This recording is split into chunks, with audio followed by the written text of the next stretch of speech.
প্রিয় লিসেনার্স, স্বাগতম জানাচ্ছি আমাদের ৭১ নং এপিসোডের প্রথম ঘটনায়।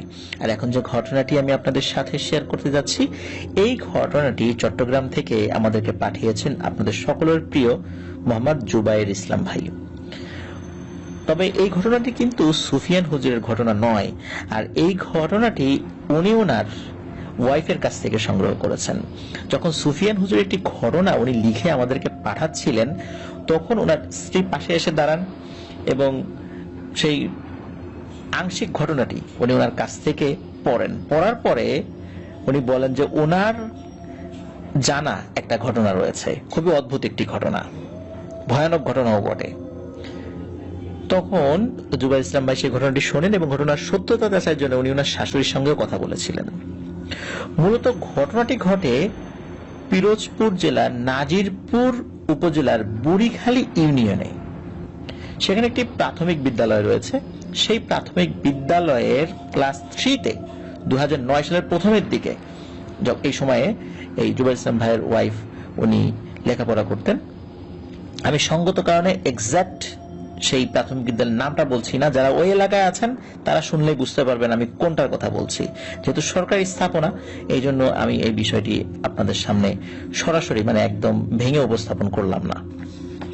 আর এই ঘটনাটি শোনার সময় বা পরে যারা ওই প্রাথমিক বিদ্যালয় সম্পর্কে জানবেন, অবশ্যই আপনারা কেউ কমেন্ট করে ওই প্রাথমিক বিদ্যালয়ের নামটা লিখবেন না, এটা বিশেষ অনুরোধ থাকলো, এটা লিখবেন না। কারণ সরকারি স্থাপনা নিয়ে কোনো ধরনের কোনো কথা না বলাটাই উচিত। এই জন্য আমি কিছু তথ্য হাইড করে গেলাম। আপনারা জানবেন, বড়জোর এতটুকু লিখতে পারেন যে হ্যাঁ এটা আমরা জানি, এটা হয়েছে, এটা জানি, কিন্তু প্রাথমিক বিদ্যালয়ের নামটি লেখার কোনো প্রয়োজন আমি দেখি না। যেহেতু আমরাও বলছি না, আপনাদেরও জানানোর দরকার নাই। তো ওই গ্রামের স্কুলগুলোতে তখন তো এখনকার মতো এত আধুনিক দালান টাইপের ছিল না। সদ্য যে সুন্দর সুন্দর বিল্ডিং গুলো হয়েছে এরকমটা ছিল না, ম্যাক্সিমাম গুলো ছিল একতলা বিশিষ্ট, গ্রামের গুলোর কথা বলছি আর কি। তো কিছুদিন পর সরকারি অর্থায়নে পুরনো স্কুলের ঠিক অপর পাশে নতুন ভবনের কাজ শুরু হয়, ওই বিদ্যালয়েও হয় আর কি। তো শুরুতেই এই স্কুলের পিলার নির্মাণের জন্য কনস্ট্রাকশন কর্মীরা মাটি কাটতে শুরু করেন। বেশ গভীর করার পরে হঠাৎ করে মাটির নিচে চাপা দেওয়া 4টি কাচের বোতল আবিষ্কার করেন, যা ছিপিবদ্ধ অবস্থায় ছিল।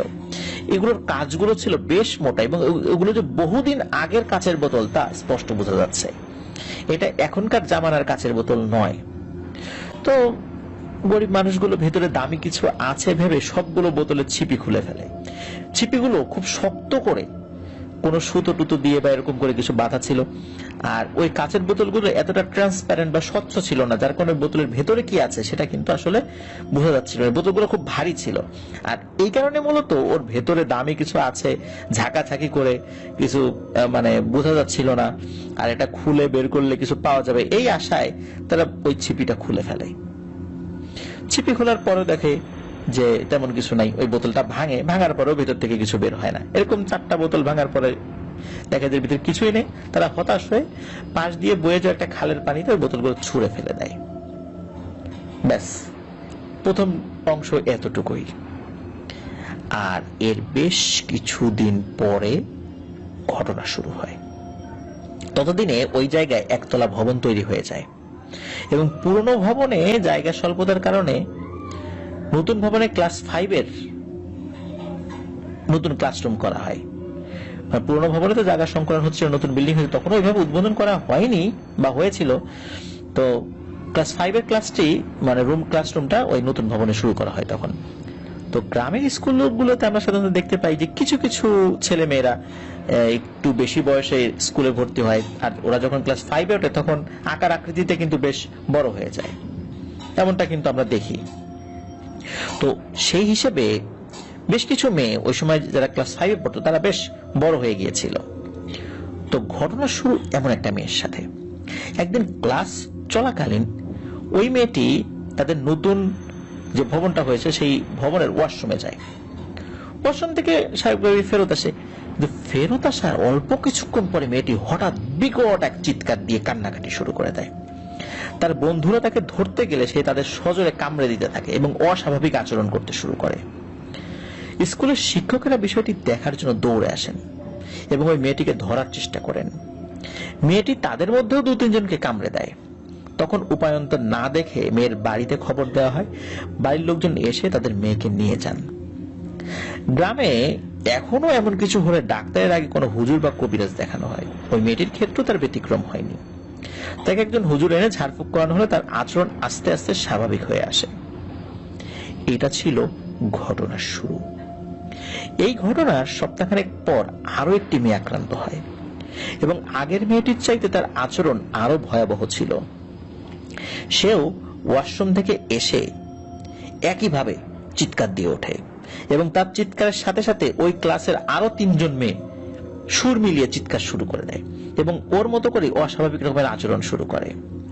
একজন ক্লাসের শেষের দিকে কোন একটা স্থানে গিয়ে হাঁটু মুড়ে কান্না শুরু করে দেয়। একজন সবাইকে কামড়ে দেওয়ার চেষ্টা করে। একটি মেয়ে অজ্ঞান হয়ে যায়, আর বাকি যে একজন ছিল সে টিচারের টেবিলের উপর দাঁড়িয়ে বিড়বিড় করে কিছু একটা বলতে থাকে।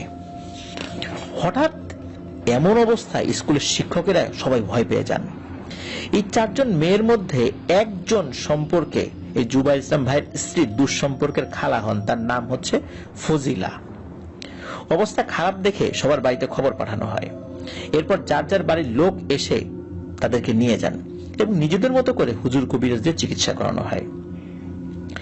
স্কুলের শিক্ষকগণ হঠাৎ এমন অবস্থা দেখে ওই দিনের মতো স্কুল ছুটি দিয়ে দেন এবং অন্যান্য শিক্ষার্থীদের জিজ্ঞেস করে জানা যায় যে এই ঘটনার আগে এই 4 জন মেয়েই সকলেই কিছুক্ষণ আগে পরে তাদের স্কুলের ওয়াশরুমে গিয়েছিল। এরপর স্কুলের শিক্ষকগণ তাদের ঊর্ধ্বতন কর্মকর্তাদের সাথে কথা বলে সাময়িকভাবে স্কুল বন্ধ করে দেন, কারণ এমন একটা ঘটনা ঘটে চলছে, এইটা সুরাহা না হওয়া পর্যন্ত স্কুল খুললে আরো বড় ধরনের ঘটনাই বাচ্চা কাচ্চাদের সাথে ঘটতে পারে। কারণ এখানে শিশু শ্রেণী রয়েছে, ক্লাস 1-এর ছোট ছোট বাচ্চারা রয়েছে। এরকম কামড় দিলে যদি ভয়ানক কোনো ঘটনা ঘটে এর দায়ভার কে নেবে? যেহেতু তখন ওই বিষয়টা সুরাহা হচ্ছিল না, এজন্য ঊর্ধ্বতন কর্তৃপক্ষ থেকে অনুমোদন নিয়ে সাময়িকভাবে স্কুলের শিক্ষা কার্যক্রম বন্ধ করে রাখা হয় এবং এটা প্রায় 2 মাস স্থায়ী ছিল। এদিকে এই জুবাইর ইসলাম ভাইয়ের শ্বশুরবাড়ি থেকে ওনার স্ত্রীকে ওই স্কুল থেকে সরিয়ে নেওয়া হয় এবং যেটা হয় সেটা হলো যে ওনাকে অন্য একটা স্কুলে ভর্তি করে দেওয়া হয়, যার কারণে ওই মেয়েগুলোর আসলে কি অবস্থা হয়েছিল সেটি ওনার স্ত্রী আর জানতে পারেননি। তবে ওই ফজিলা খালার সাথে কি হয়েছিল সেটা জানা গিয়েছে এবং সেটা আমরা এখন বলবো। ফজিলা খালার পরিবার এতটা সচ্ছল ছিল না, তাই মেয়েকে স্কুল থেকে ওই অবস্থায় আনার পরে ডাক্তার না দেখিয়ে বাড়িতেই পাশের মসজিদের একজন হুজুরকে দিয়ে টুকটাক ঝাড়ফুঁক করানো হয়। তো ওইভাবেই ওই অবস্থায় রেখে দেওয়া হয়, কিন্তু দেখা যাচ্ছিল যে দিন দিন তার অবস্থা আরো খারাপ হচ্ছে। তিনি খুব শুকিয়ে যাচ্ছিলেন, একা একা কথা বলতেন, কেউ তার বাড়িতে গেলে গালিগালাজ করতেন, ঠিক মতো কাউকে চিনতে পারতেন না। বেশিরভাগ সময় পাগলামি বেড়ে যাওয়ায় তাকে ঘরের ভেতরে বেঁধে রাখা হতো। রাত হলে ফজিলা খালার অবস্থা আরো খারাপ হতো। রাতে তিনি খুব হিংস্র হয়ে উঠতেন, কেউ সামনে গেলে খুব মারমুখী আচরণ করতেন, বের হয়ে যেতে চাইতেন ঘর থেকে। একদিন তো ঘরের বেড়া ভেঙে বেরও হয়ে যান। পরে তার বাবা চাচারা খুঁজে ফেরত নিয়ে আসেন। অনেক হুজুর কবিরাজ দেখানোর পরেও কোনো কাজ হচ্ছিল না। অবশেষে বেশ কিছুদিন যাওয়ার পর তার বাবা ভালো একজন হুজুরের খবর পান, তাকে বাড়িতে নিয়ে আসেন।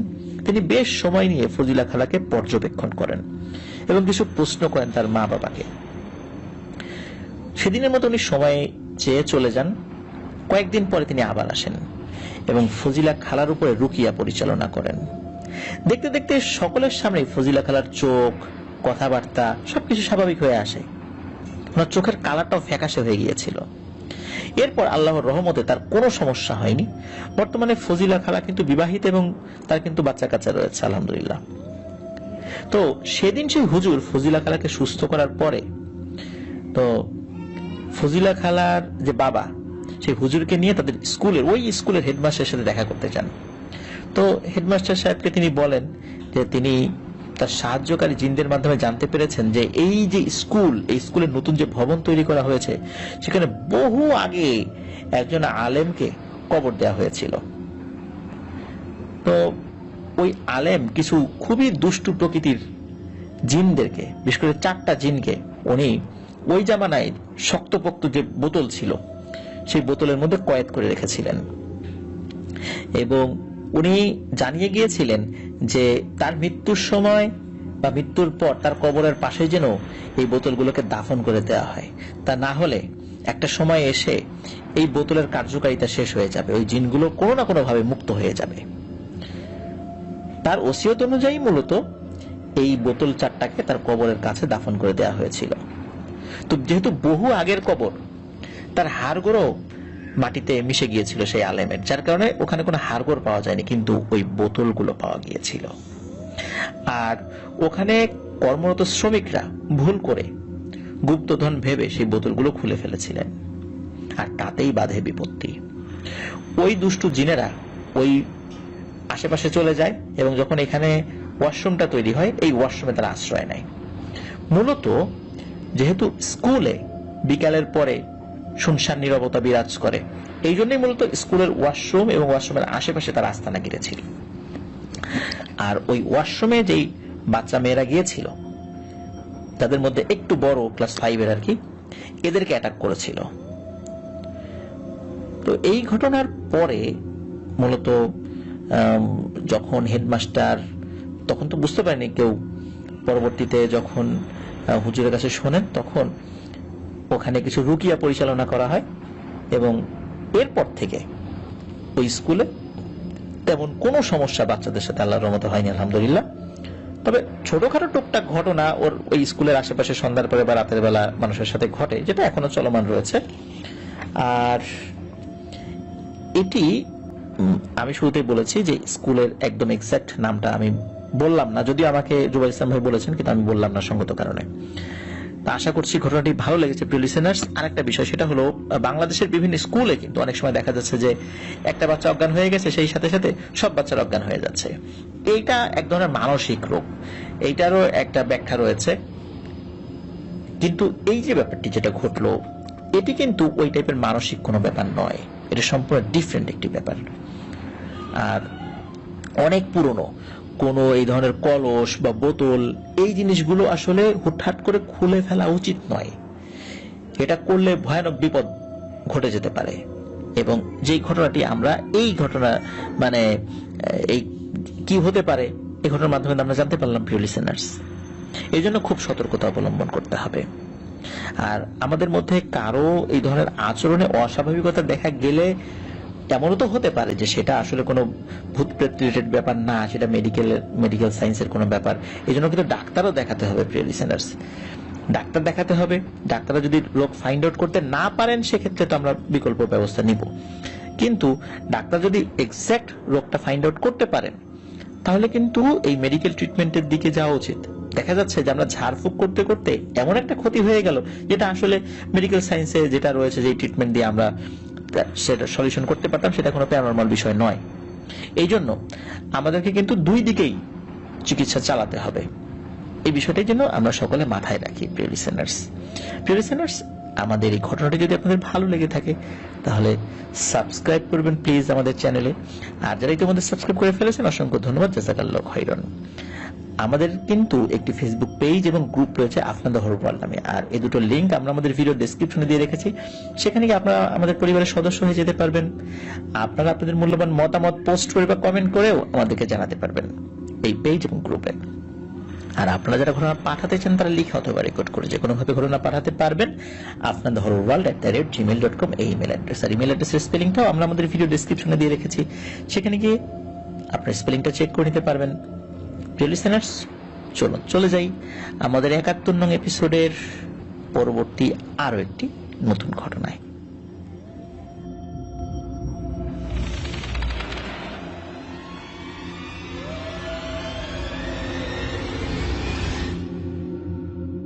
প্রিয় লিসেনার্স, এখন যে ঘটনাটি আমি আপনাদের সাথে শেয়ার করতে যাচ্ছি, এই ঘটনাটি আমাদেরকে সিঙ্গাপুর থেকে পাঠিয়েছেন সোহান। তার দেশের বাড়ি লক্ষ্মীপুর জেলার সদর উপজেলায়। ঘটনাটি উনি ওনার এক চাচার কাছ থেকে সংগ্রহ করেছেন, আর উক্ত ঘটনাটি তার চাচার সঙ্গে ঘটে যাওয়া একটি ঘটনা। আর ঘটনাটি যার সাথে ঘটেছে তার নাম জাফর, আমরা জাফর চাচা বলে সম্বোধন করছি। এটি 1992 সালের দিকে ঘটেছিল। তিনি যে এলাকায় থাকতেন সেটি ছিল একদম একটা অজপাড়া গ্রাম। গ্রামের বেশিরভাগ মানুষই ছিল দরিদ্র ও নিম্নবিত্তের মানুষ।